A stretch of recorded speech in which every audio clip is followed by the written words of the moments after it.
Amma ba'd, alhamdulillah. Para hadirin sekalian yang saya cintai karena Allah Subhanahu wa taala.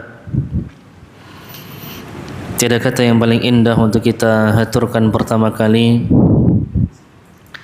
melainkan puji syukur kita kepada Allah Subhanahu wa taala,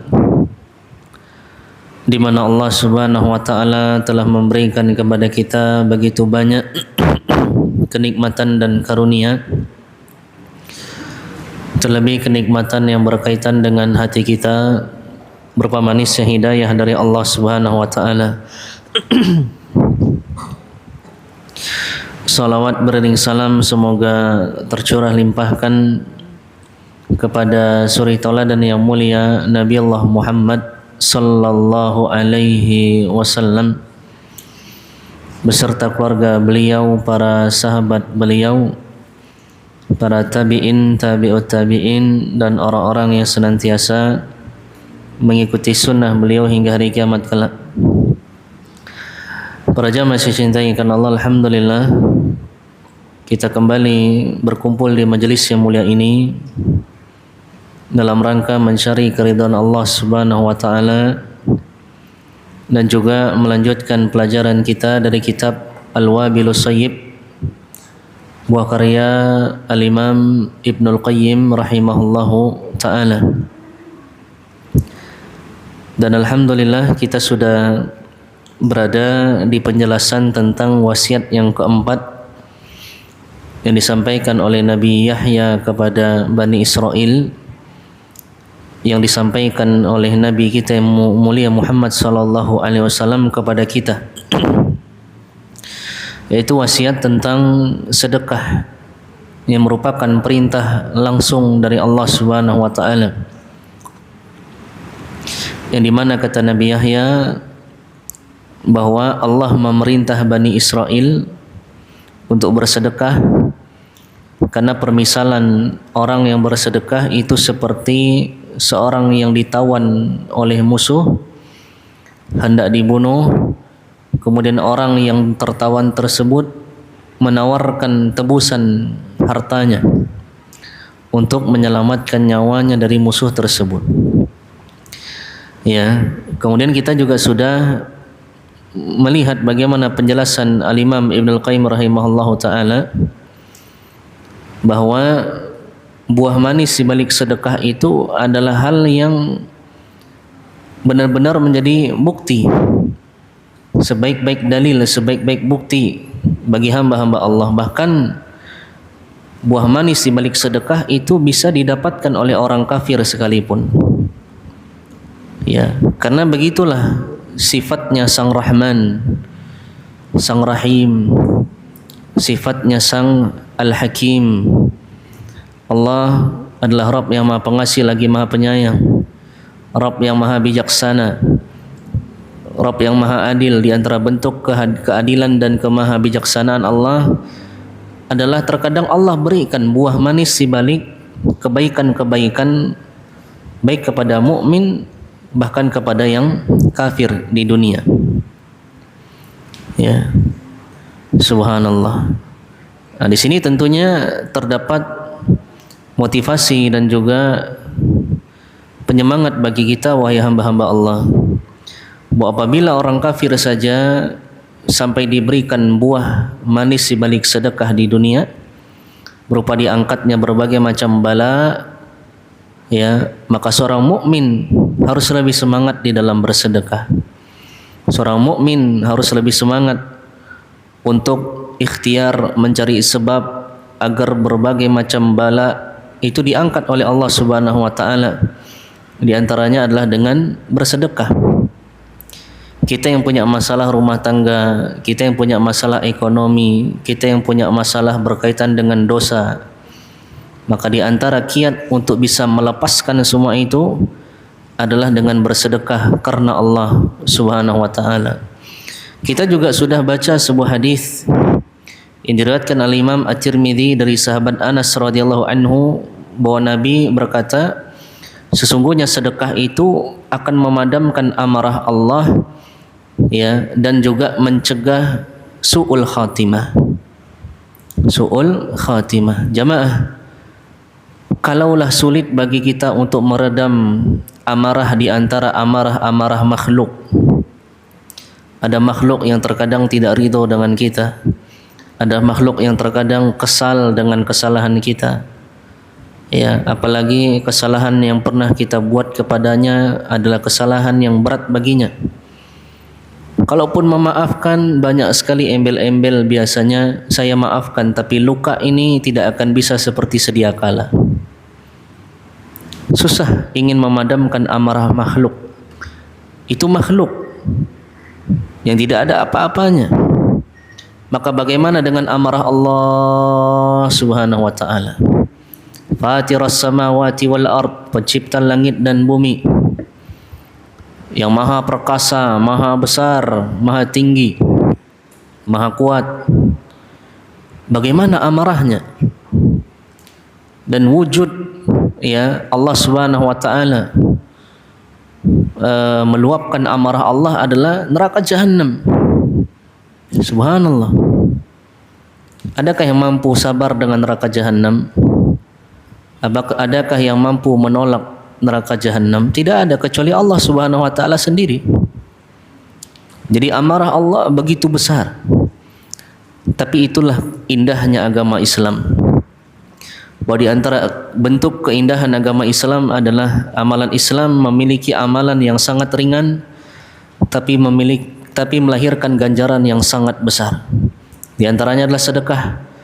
Sedekah tidak perlu kaya, tidak perlu menunggu kaya. Sedekah tidak mesti dengan barang yang mahal.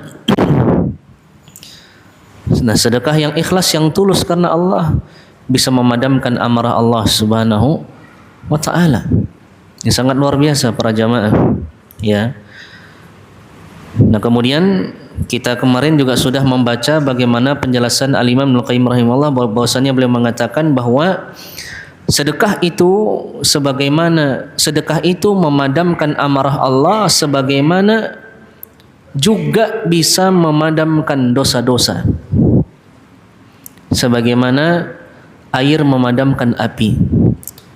Ya. Amarah Allah itu berasal dari mana jamaah? Dosa-dosa. Nah, berarti faedah halusnya, faedah yang lembut adalah ternyata di antara kiat untuk melepaskan diri dari dosa dan maksiat adalah dengan bersedekah karena Allah Subhanahu wa taala. Bersedekah karena Allah Subhanahu wa taala. Dan harus dicoba jamaah. Sambil ikhtiar menghindari sebab-sebab maksiat, ditambah juga dengan bersedekah karena Allah Subhanahu wa taala. Dan ingat, yang dilihat dari sedekah bukan banyaknya, tapi seberapa tulus sedekah itu karena Allah Subhanahu wa taala, seberapa ikhlas sedekah itu karena Allah Subhanahu wa taala. Maka sedekah dibilang sedekah karena ketulusan seorang hamba, kejujuran seorang hamba kepada Allah Subhanahu wa taala. Ya. Nanti akan ada dalil, sampai tidak kira-kira nanti ya, bahwa memang sedekah itu di antara bukti keimanan seorang hamba kepada Allah Subhanahu wa taala. Kemudian kemarin kita sudah belajar bersama di antara dalil-dalil yang dibawakan para ulama tentang bahwa sedekah itu ya memadamkan dosa, mendatangkan ampunan. Di antaranya kisah yang kemarin kita sampaikan dari Syekh Abdul Razak hafizahullah. Ada seorang pemuda pemabuk ya, kemudian karena dia tidak tega melihat seekor anak anjing kecil, dia pun ngasih susu kepada anjing tersebut.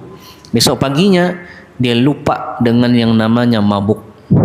Allah cabut dari hatinya rasa cinta dengan khamar, rasa suka dengan khamar, rasa ingin bermaksiat, Allah cabut dari hatinya, sehingga Allah istiqomahkan dia jadi orang yang saleh.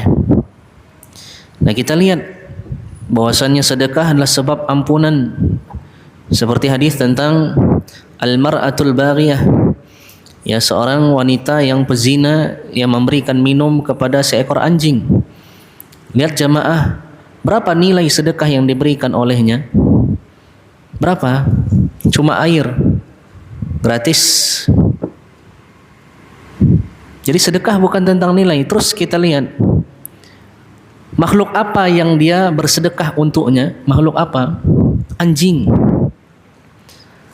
Nah, di sini di antara betul-betul subhanallah, di antara dalil yang harusnya benar-benar menjadi renungan yang sangat indah bagi hamba-hamba Allah Subhanahu wa taala tentang keikhlasan.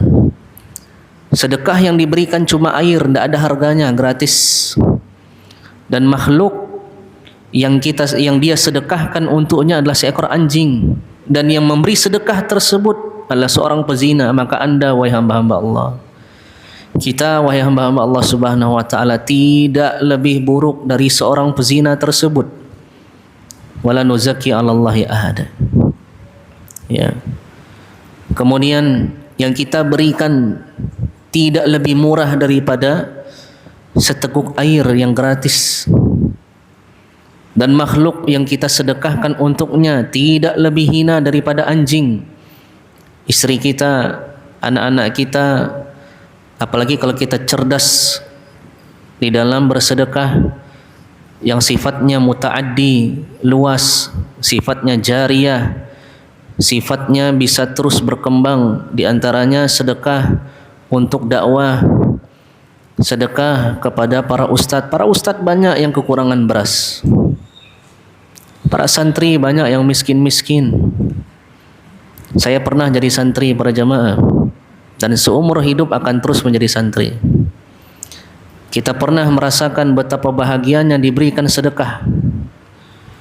Kita pernah merasakan lisan yang basah karena terus mendoakan muhsinin. Bayangkan jamaah, makan di pondok itu, saya 3 tahun mondok dulu.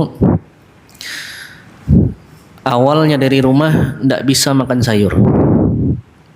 Tidak bisa makan. Sekarang pun sebenarnya tidak bisa makan sayur, tapi udah lebih mending. Dulu tidak bisa sama sekali. Masuk pondok, tahukah kita apa lauknya? Ini lauk yang dimakan Ustadz Firanda juga, Ustadz Kibar yang sekarang Masya Allah dakwah mereka turun-temurun, warisan lauknya. Tempe, terus sayur sampo. Nah, kalau di kita kan sampo ya. Nama lain sampo apa? Sawi. Sawi sampo. Dioseng cuman kadang bau tempenya masih nyengat. Selama bertahun-tahun sampai ada wali santri yang protes, akhirnya dirubah menunya, hilang udah berkahnya itu. Mie, jadi pagi itu jadi ganti mie. Dulu sayur tempe. Bayangkan jamaah, dulu jarang yang namanya makan ayam. Itu pun pas puasa Senin Kamis. Kalau tidak puasa tidak boleh makan ayam. Ikan, bertahun-tahun tidak pernah ketemu ikan di Jogja, karena laut hasil ikan susah, mahal. Subhanallah. Itu kalau datang muhsinin memberikan sedekah makanan 1 tosa. Bahkan subhanallah pernah kita makan makanan yang tidak pernah kita makan sama sekali, yang ternyata sekarang banyak dijual-jual, kayak sate-satean seafood itu kan, apa namanya itu, dumpling apa itu ya. Nah, dulu tidak pernah makan itu, perdana dulu di pondok. Lisan ini tidak berhenti-berhenti mendoakan. Dan tahukah kita jemaah, ketika kita bersedekah kepada santri, penuntut ilmu, para ustadz, mereka tidak akan pernah lupa mendoakan. Apa yang kita berikan akan selalu menjadi darah daging untuk mereka. Mereka sholat malam menggunakan makanan yang kita berikan. Ya, mereka menuntut ilmu, kecerdasan mereka tumbuh sebab makanan yang kita berikan. Energi mereka untuk taat kepada Allah sebab makanan yang kita berikan. Ini luar biasa sedekah jemaah. Sedekah. Maka semangat. Jangan sampai kita kalah dari seorang wanita pezina yang sebagaimana disabdakan oleh Nabi SAW. Tapi ingat, dari hadis tersebut kata para ulama, intinya bukan tentang nilai sedekah itu, tapi intinya adalah tentang ketulusan hatinya ketika dia bersedekah karena Allah Subhanahu wa taala, tauhidnya, keikhlasannya, ketulusannya kepada Allah Subhanahu wa taala. Maka itu yang paling berat. Bisa tidak kita tulus di dalam bersedekah? Sekedar traktir teman, ya Allah, apalagi yang kita traktir kawan, ngajak makan, subhanallah. Ngajak ngopi, masuk tidak sedekah? Tergantung niat. Tapi kalau kawan punya penyakit asam lambung, hati-hati, lalu meninggal pula. Ya. Jadi indah sekali sedekah. Kita lanjutkan jemaah paragraf berikutnya. Ya. Beliau rahimahullah mengatakan wa fi Tirmidzi an Muadz bin Jabal, disebutkan dalam Sunan At-Tirmidzi dari sahabat yang mulia Muadz bin Jabal, qala, beliau berkata, ini sudah kita baca sebelumnya cuma tidak selesai. Kata beliau, kuntu ma'a Rasulillah sallallahu alaihi wasallam fi safarin. Aku dahulu pernah bersama Rasulullah sallallahu alaihi wasallam di suatu safar. Fa asbahtu yauman qariban minhu wa nahnu nasir. Maka waktu itu kami dekat dengan Nabi SAW posisinya dan sambil berjalan bersama Rasul sallallahu alaihi wasallam. Lihat rendah hatinya Nabi, tawadhu'nya Nabi. Mau jalan bareng dengan para sahabat, tidak membedakan posisi. Ya. Kemudian apa? Dan lihat kedekatan antara para sahabat dengan Nabi itu selalu berkaitan dengan manfaat ad-dini wal ukhrawi. Manfaat agama dan akhirat selalu, tidak ada datang dempet Nabi SAW tapi tentang dunia terus, tidak ada, jarang. Selalu agama, akhirat, agama, akhirat, agama, akhirat. Kita juga harus jemaah berusaha tentang dunia, tentang bisnis, usaha, tidak masalah. Tapi ingat, harus selipkan juga tentang akhirat. Di antara majelis, ya umumnya semua majelis itu dilaknat oleh Allah Subhanahu wa taala.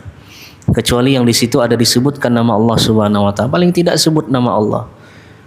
Ya, kalau kawan duduk ternyata ahli dunia atau mungkin orang non muslim, paling tidak kita yang pikir subhanallah, oh masya Allah, oh subhanallah, oh jangan, mantap bele, ya boleh bilang mantap, bilang bele, tapi jangan lupa bilang masya Allah, subhanallah, ya subhanallah. Kemudian berikutnya kata Nabi SAW, ala adulluka ala abwabil khair, tidakkah aku ingin tunjukkan kepada kalian tentang pintu-pintu kebaikan? Pintu-pintu kebaikan. Apa kata Nabi? As-sawmu junnatun, puasa adalah perisai dari syahwat, dari neraka jahanam. Terus ini dia syahidnya, intinya, was-shadaqatu tudfi'ul khati'ata kama yudfi'ul ma'un nar. Dan sedekah akan memadamkan dosa. Dosa yang mana jemaah? Semua dosa. Al-khati'ah, selalu para ulama ketika menjelaskan lafaz-lafaz dalam hadis maupun Al-Quran, Al-khati'ah ada alif lam, maka mencakup umum. Jadi sedekah bisa memadamkan semua dosa, apapun itu, semua dosa. Sebagaimana air bisa memadamkan api. Jemaah. Jadi sekali lagi, di antara kiat untuk memadamkan dosa adalah dengan bersedekah karena Allah Subhanahu wa taala. Kita ikhtiar, kita jauhi sebab-sebab dosa, pintu-pintu maksiat, tambah dengan sedekah lagi. Tambah dengan sedekah. Karena Allah mencintai orang yang jujur, yang bersedekah karena Allah Subhanahu wa taala. Kemudian wa shalatur rajuli fi jawfil laili, demikian pula salatnya seorang hamba di pertengahan malam. Salat malam sama mengampuni dosa. Kita tahu bahwa sebaik-baik salat setelah salat wajib adalah salat malam. Afdhalus salati ba'dal faridati qiyamul lail. Kata Nabi, sebaik-baik salat setelah salat fardu adalah salat malam.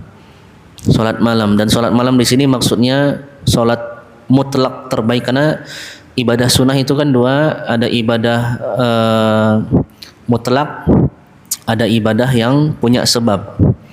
Nah, ibadah yang mutlak yang terbaik, salat mutlak terbaik adalah salat malam. Ya. Semoga Allah memberikan kita taufik jamaah untuk mengamalkannya. Amin Allahumma amin. Tsumma tala, kemudian Nabi sallallahu alaihi wasallam membaca firman Allah Subhanahu wa taala dalam surah apa? As-Sajdah ayat 16. As-Sajdah ayat 16, kata Allah, tatajafa junubuhum anil madaji'i yad'una rabbahum khawfan wa tama'a wa mimma razaqnahum yunfiqun. Artinya, ya, dan lambung-lambung mereka jauh dari tempat-tempat tidur mereka. Tempat tidur apa zaman itu, wahai jamaah? Wahai hamba-hamba Allah Subhanahu wa taala, tempat tidur apa di zaman dahulu? Adakah yang ada isi dalamnya spring per? Adakah yang selimutnya tebal seperti di hotel-hotel zaman sekarang? Tempat tidur apa zaman dulu? Pun masih dijauhi oleh mereka. Gimana dengan kita, jamaah? Kita menghindari spring bed, di bawahnya tikar yang empuk. Wah, ya. Di bawahnya permadani halus, ya. Bulu-bulunya sajadah nih, Masya Allah. Kadang milih masjid lagi. Tengok kalau sajadahnya masih yang logo masjid yang dah lama, dah hilang bulu-bulunya, cari masjid lain.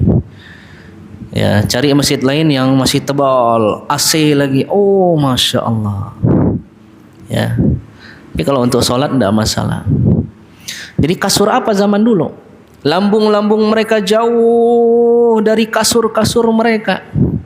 Ngapain? Yad'una rabbahum khawfan wa ta'ama. Mereka berdoa, beribadah kepada Rabb mereka dengan penuh takut dan rasa harap kepada Allah Subhanahu wa taala. Mereka takut kepada Allah, ya Allah, ampunilah dosaku, aku takut dengan kemurkaan-Mu, aku takut dengan neraka jahanam-Mu, ya Allah. Takut. Terus harus ada tamak juga, harap. Ini disebut dengan apa, jamaah? Arkanul ibadah, rukun ibadah. Sayap-sayap ibadah. Rukun ibadah ada berapa? 3. Ingat kan? 1, mahabbah, cinta. 2, khauf, takut. 3, roja, harap. Ya, cinta, harap, takut. Cinta, harap, takut. Cinta, harap, takut. Nah, itu rukun ibadah. Kalau syarat ibadah berapa? 2. Syarat ibadah lain lagi. Ikhlas dan mutaba'ah. Ikhlas, mutaba'ah itu syarat namanya. Ya, baik. Jadi beginilah ibadah orang-orang soleh yang dipuji oleh Allah. Ada takutnya dan ada harapnya kepada Allah. Bukan takut tok tidak mengharap, ya Allah, hamba tidak mengharapkan surga, ya Allah, tidak, ya Allah. Hamba cuma takut, salah. Takut sama Allah, minta ampun, minta dijauhkan dari neraka, berharap masuk surga. Berharap masuk surganya Allah. Terus wa mimma razaqnahum yunfikun, dan mereka menginfakkan apa-apa yang telah kami rezekikan kepada mereka. Subhanallah. Allah memerintahkan kita bersedekah, dan sedekah itu bukan untuk Allah. Pun ternyata harta yang kita gunakan untuk bersedekah dari Allah Subhanahu wa taala. Jadi untuk apa bakhil, jamaah? Untuk apa pelit? Untuk apa kita menyimpan hubbud dunia?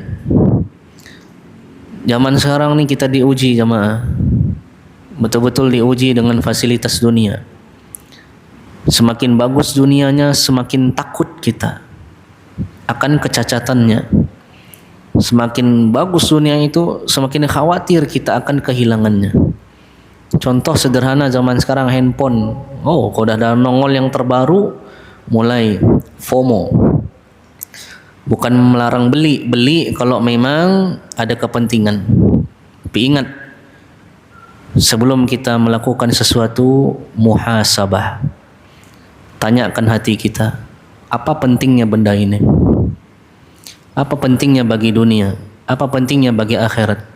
Ustaz Firanda cerita bahwa ketika Syekh Sa'ad Asy-Syadzili rahimahullah, penasihat kerajaan di Saudi, ulama yang luar biasa, faqih, alim, ya, amil, luar biasa cerdas, jabatannya setara menteri. Ketika datang ke Indonesia, setiap ditawarkan sesuatu, ayo Syekh ke sini, ayo Syekh kita beli ini, beliau selalu tanya, apa manfaatnya bagi akhirat saya? Kalau kita gimana?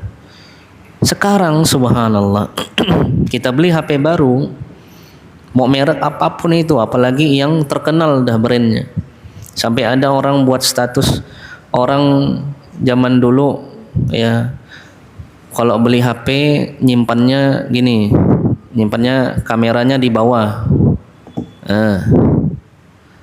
Tapi kalau orang zaman sekarang HP terbaru nyimpannya salah, layarnya yang di bawah. Ngapa? Karena takut kameranya calar. Sakit hidup kayak gitu jemaah. Itu apa hidup kayak gitu? Itu apa? Seorang mukmin ciri khasnya mereka mengucapkan istirja, inna lillahi wa inna ilaihi rajiun, ketika mereka diuji dengan kehilangan sedikit dunia mereka. Ciri khas seorang mukmin bagaimana? Mereka mengucapkan doa, Allahumma ajurni fi musibati wa khlif li khairan minhu. Ya Allah, berikan aku pahala atas musibah yang menimpaku dan berikan aku ganti yang lebih baik. Itu. Mereka tidak takut kehilangan dunia. Kita ini subhanallah, silakan manfaatkan dunia, tapi ingat ada pentingnya ndak? Ada manfaatnya ndak? Kalau tidak ada, tahan dulu ya. Kemudian berikutnya kita baca, wa fi ba'dil athari, dan disebutkan dalam sebagian athar dari para salaf, dan ini disandarkan kepada sahabat Anas radhiyallahu anhu, bahwa beliau mengatakan, bakiru bis sadaqah fa innal balaa la yatakhatta sadaqata. Bersegeralah bersedekah karena sesungguhnya bala tidak akan melangkahi sedekah. Luar biasa, perkataan yang sangat luar biasa. Bala itu tidak akan mau melangkahi sedekah. Karena ingat jamaah ya, di dalam pembahasan akidah kita adalah ada namanya raddul qadar bil qadar. Mencegah qadar, takdir dengan takdir juga. Kan kita pernah mendengar ya bahwasanya doa itu bisa mencegah takdir. Nah, ini mirip nih. Sedekah bisa mencegah bala, bisa mencegah takdir. Maksudnya ya, amal soleh itu kan juga takdir. Baik takdir kauni maupun syar'i. Takdir itu nanti ada dua macam. Mudahnya takdir yang pertama namanya takdir kauni, berkaitan dengan alam semesta, pasti terjadi. Tapi belum tentu dicintai oleh Allah. Ya. Yang kedua nanti namanya takdir syar'i. Belum tentu terjadi tapi diperintahkan oleh Allah. Nah, ibadah di antaranya sedekah. Kalau kita amalkan, begitu juga dengan doa. Kalau kita amalkan, maka itu perintah dari Allah. Kemudian Allah yang menetapkan ibadah itu terjadi, dan Allah pula yang memberikan balasan terhadap ibadah itu. Ya, maka subhanallah, kalau kita ingin melepaskan bala, ya, diantaranya adalah dengan bersedekah. Semangat. Banyak dalil memerintahkan kita untuk berlomba-lomba. Fastabiqul khairat, bersegera-geralah dalam kebaikan. Wasari'u ila maghfiratin min rabbikum wa jannatin arduhas samawati wal ard. Bersegeralah kepada ampunan Allah dan surganya Allah yang seluas langit dan bumi. Tidak ada Allah menyuruh nantilah santai, pelan-pelan. Ya, tidak, tapi bersegera di dalam bersedekah. Nah, ketika menjelaskan poin yang ini, Syekh Abdul Razak hafizahullah, beliau membawakan kisah lagi. Pernah ada seorang pemuda cerita sama beliau, "Wahai Syekh, tadi pagi saya selamat dari kecelakaan. Alhamdulillah." Beliau spontan nanya, "Apa kira-kira amal yang sebelumnya engkau lakukan? Apa sedekah yang telah engkau lakukan?" Orang ini ingat-ingat, "Oh, ternyata tadi pagi sebelum kecelakaan saya ingat. Saya beli nasi, kemudian nasi lauknya juga enggak? Lauknya kasih enggak? Kasih lah jamaah. Jangan-jangan nih orang Indonesia kali. Saya nasi sama lauk. Kalau orang Arab kan roti, ya kan? Ini nasi, ada lauknya." Kemudian pemuda itu ngasih ke orang yang biasa dia kasih. Maka kata Syekh, "Boleh jadi engkau selamat karena sebab sedekahmu." Nah, jamaah, sedekah, apalagi ya, ibu-ibu. Nah, ini bentar lagi kita lewat dalilnya. Ibu-ibu, siapkan hati dan telinga. akhwat, kakak-kakak ya, yang semoga senantiasa dijaga oleh Allah Subhanahu wa taala. Kita lanjutkan dulu. Nanti ada gilirannya. Ya, nasihat itu tanda kasih. Muslimah ini harus paling sering juga dikasih nasihat. Paling suka selfie muslimah. Paling suka ngomel muslimah. Paling suka lupa, lalai, mudah hendak istiqomah itu muslimah. Ya, laki-laki juga mudah. Cuma laki-laki sering dapat nasihat, ya kan? Berikutnya kata Imam Al-Qayyim rahimahullah. Wa fi tamtsilin Nabi sallallahu alaihi wasallam dzalika biman qaddima liyutraba unuquhu faftada nafsahu minhum bimalihi kafiyatun. Maka permisalan Nabi SAW ya tentang sedekah ini dengan orang yang dimajukan, dihadapkan untuk disembelih lehernya, kemudian dia pun menebus dirinya dengan hartanya, itu dah cukup sebagai bukti. Maksudnya seperti itu. Jadi ini dah cukup sebagai dalil motivasi kita bersedekah. Dah cukup kuat. Karena ingat, tidak boleh kita tidak membenarkan Nabi SAW. Kita benarkan. Nabi bilang sedekah ini menyelamatkan nyawa. Sedekah menyelamatkan nyawa. Fa inna sadaqata tafdil 'abda min 'adzabillahi 'azza wa jalla. Karena sesungguhnya sedekah akan menebus seorang hamba dari azab Allah Subhanahu wa taala. Fa inna dzunubahu wa khatayahu taqtadi halakahu. Karena sesungguhnya yang namanya dosa-dosanya, kesalahan-kesalahannya akan berkonsekuensi melahirkan kebinasaan untuknya. Barang siapa yang melakukan dosa, ujung-ujungnya pasti binasa. Itu jamaah, konsekuensi di balik dosa dan maksiat adalah kebinasaan. Subhanallah. Fataji'u shadaqatu tafdihi minal adzab wa tafakkuhu minhu. Maka datanglah sedekah menebus hamba tersebut dari azab Allah. Ya Allah, tahan ya Allah. Si fulan telah bersedekah karenamu ya Allah. Jadi Allah Maha Kuasa, nanti amal soleh di hari kiamat ada wujudnya. Tampan, berseri-seri, bercahaya, bisa ngomong, bisa ngasih syafaat. Ya, amal soleh itu sebaik-baik teman. Di dunia dia tidak pernah mengkhianati kita. Ya enggak? Sepertiga malam dia menemani kita sholat malam. Ibadah luar biasa. Di kubur dia menjadi teman bagi kita. Di akhirat, di hadapan Allah, dia ngasih syafaat untuk kita. Itu amal soleh. Dia datang kemudian dia pun melepaskan hamba tersebut dari azab Allah Subhanahu. Nah, ini tentang muslimah ini. Walihada qala Nabi sallallahu alaihi wasallam. Oleh karenanya Nabi sallallahu alaihi wasallam bersabda fil hadits sahihi, di dalam hadis yang sahih, lamma khataban nisaa yaumal 'id, tatkala beliau berkhutbah di hadapan para wanita di hari Id. Jamaah, wanita mana di hadapan Nabi sallallahu alaihi wasallam? Siapa wanita yang di hadapan Nabi sallallahu alaihi wasallam? Bagaimana ketaatan dan kesolehan mereka di zaman itu? Bagaimana waroknya mereka, hati-hatinya mereka, bagaimana takutnya mereka kepada Allah? Bagaimana bersegeranya mereka dalam kebaikan? Bagaimana zuhud dan qanaahnya mereka dalam kehidupan? Bagaimana keadaan mereka dengan dunia di zaman itu? Apakah sama seperti muslimah zaman sekarang? Kalla thumma kalla, ba'id. Sangat jauh jamaah. Perbedaan yang sangat jauh. Tapi kendati demikian, kita lihat apa yang disampaikan oleh Nabi kepada wanita-wanita terbaik yang pernah ada. Di hadapan Nabi ada Aisyah, ada Ummahatul Mukminin, orang-orang yang memang masuk surga. Belum lagi sahabiah yang lain.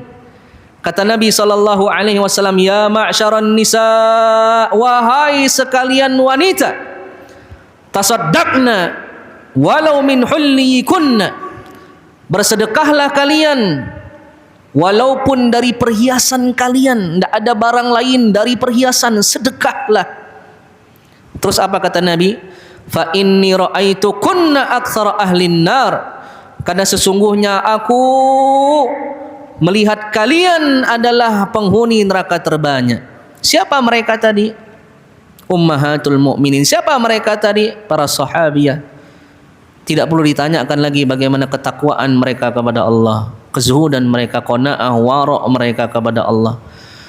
Maka anda wahai muslimah yang hidup di zaman dengan penuh fitnah ini, anda wahai muslimah, wahai ibu-ibu yang semoga senantiasa dirahmati oleh Allah Subhanahu wa taala, anda lebih butuh nasihat ini. Anda adalah orang yang lebih tepat untuk merenungkan pesan dari Nabi sallallahu alaihi wasallam. Dan kita wahai hamba-hamba Allah yang pria, para suami, para ayahanda, kita lebih berhak dari hadis ini untuk memperhatikan anak-anak kita, para wanita yang ada di rumah kita. Subhanallah. Di zaman Nabi, Nabi suruh walaupun pakai perhiasan, padahal perhiasan adalah di antara dunia yang paling dicintai oleh wanita. Nah berarti kalau diamalkan di zaman sekarang kira-kira gimana? Ada ndak nih muslimah yang rela emasnya 10 gram disedekahkan? 10 gram itu berat dah jemaah? Hah? Berat ya? Berat ya? Berat. Kalau setengah kilo berat. Gimana kalau seandainya sedekah setengah kilo emas? Berat. Ya, saya enggak ngerti emas soalnya. Ya. La haula wala quwata illa billah. Jamaah, bisa enggak ibu-ibu mengamalkan hadis ini? Emas dijual untuk apa? Sedekah. Bang, saya mau jual emas. Ngapain dijual? Itu kan emas adik nabung. Untuk apa? Rahasia. Ternyata untuk bersedekah. Masya Allah, luar biasa. Ya, luar biasa para jemaah. Terus apa kata Imam Al-Qayyim rahimahullah? Lihat nih penjelasan beliau. Tadi hadisnya lihat Bukhari dan Muslim jamaah. Jadi tidak ada Ustadz itu jangan-jangan hadisnya lemah. Bukhari Muslim. Subhanallah. Terus kita lihat penjelasan Imam Al-Qayyim rahimahullah. Wa ka'annahu hathahunna wa raghabahunna ala ma yafdina bihi anfusahunna minan nar. Kata beliau rahimahullah ta'ala, seakan-akan Nabi sallallahu alaihi wasallam mendorong dan memotivasi muslimah untuk melakukan amalan yang bisa menembus diri mereka dari neraka jahanam. Amalan apa itu? Amalan apa tadi? Sedekah. Yang disebut oleh Nabi bukan sholat. Yang disebut oleh Nabi adalah sedekah jamaah. Ibu-ibu, perbanyak sedekah karena Allah Subhanahu wa taala. Apabila Nabi menyampaikan pesan ini di hadapan para wanita yang luar biasa solehnya mereka kepada Allah, maka kita ibu-ibu, kakak-kakak, para akhwat lebih berhak terhadap hadis ini dan harus lebih semangat di dalam mengamalkan hadis ini. Kita tunggu sedekahnya. Tunggu untuk pondok, ya, bingung mau sedekah ke mana, bisa hubungi ustadz-ustadznya, ya. Ditunggu ibu-ibu sedekahnya. Bapak-bapak, ibu-ibu tidak ada duit, kasih duit beli emas biar bisa sedekah, ya. Subhanakallahumma bihamdika asyhadu an la ilaha illa anta astaghfiruka wa atubu ilaik. Assalamualaikum warahmatullahi wabarakatuh.